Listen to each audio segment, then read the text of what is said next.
So prior to being focused on your teachings, I was focused on the Course in Miracles.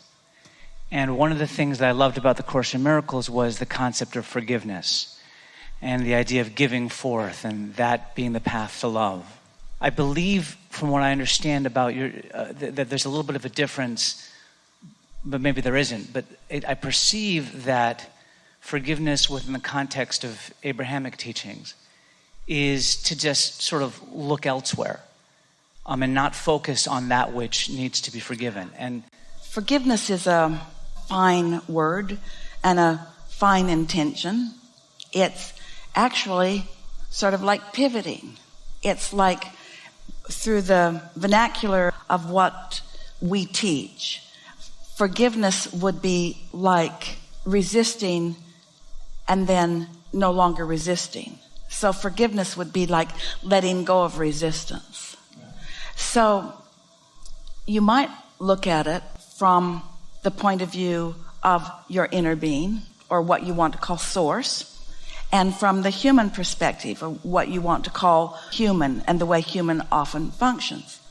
Well, most people, we've talked about it in lots of different ways, they push against a lot of things.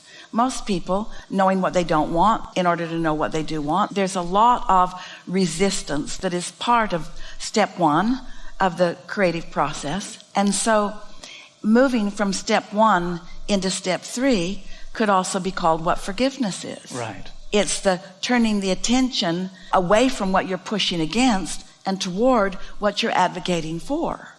During the marches that were taking place earlier in the year and last year, we were talking about the big difference between protesting something and advocating for something. It's a very different vibration. It's the difference between not forgiving and forgiving, so to speak.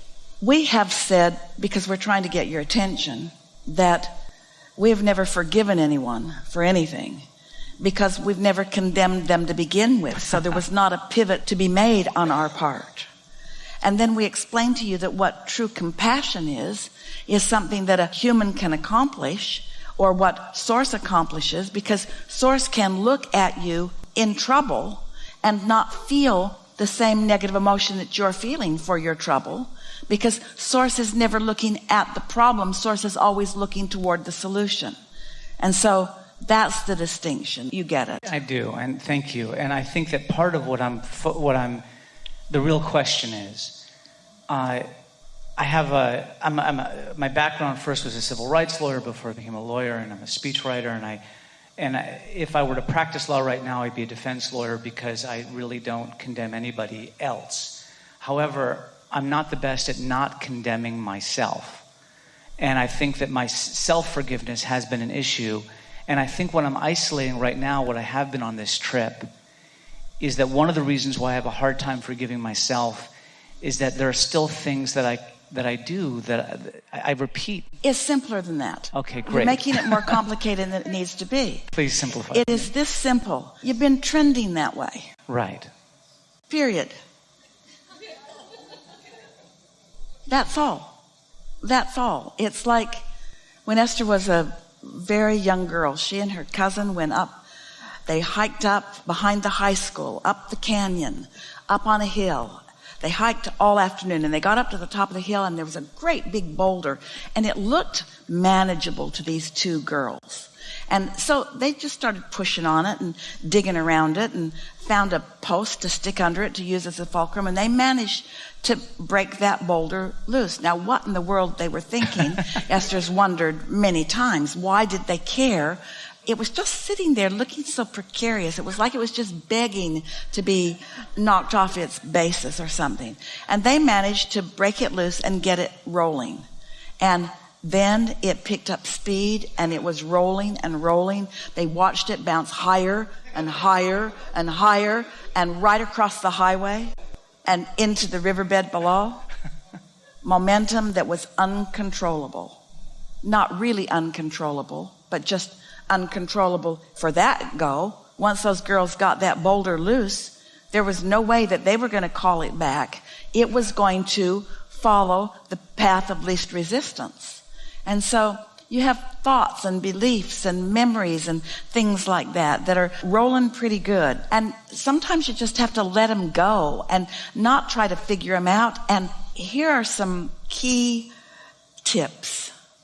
Don't try to defend them or justify them or explain them, because every time you do, you just keep trending on them. You just keep them active in your experience. And you don't need to do that. You know why it feels so terrible?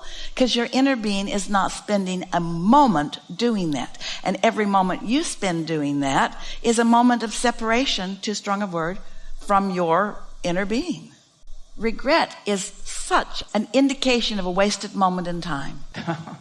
Because regret is about how you were trending, and a feeling of regret now is about how you are trending. So it's like saying, I regret having done that, and just to show you how much I regret having done that or lived that or whatever, I'm going to keep doing it so that I can continue the feeling of regret.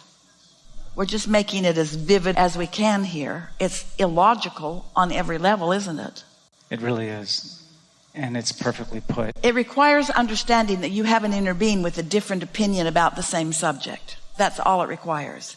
And so many of those things you've been trending on, once you get that knowing in place, that this feeling, whether it's anger or fear or regret or any of those yucky feeling, lower half of the emotional scale emotions, if you can just get it into your awareness so that it comes up every time.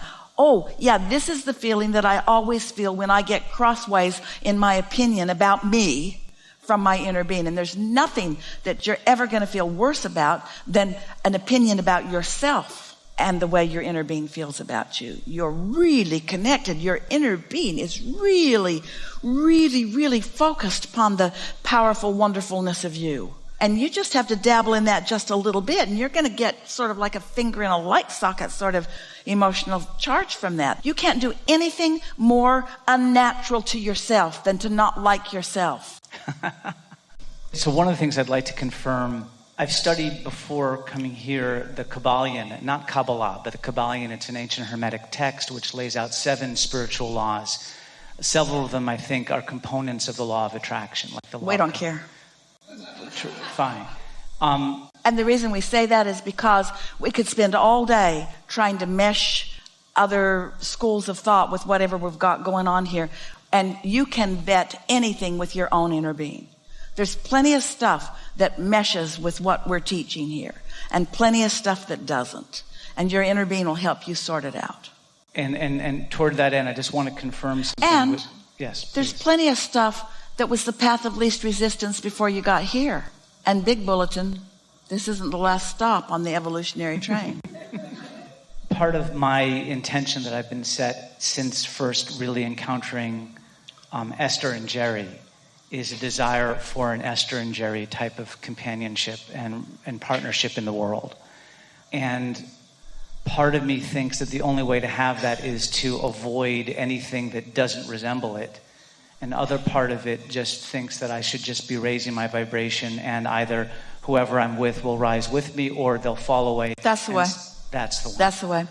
We are certain that if Esther and Jerry, either one, had had an idea of what you just described, they would have overthought it and never come together. I'm so glad they did, though. Yeah. Thank you for this. Yeah, really good.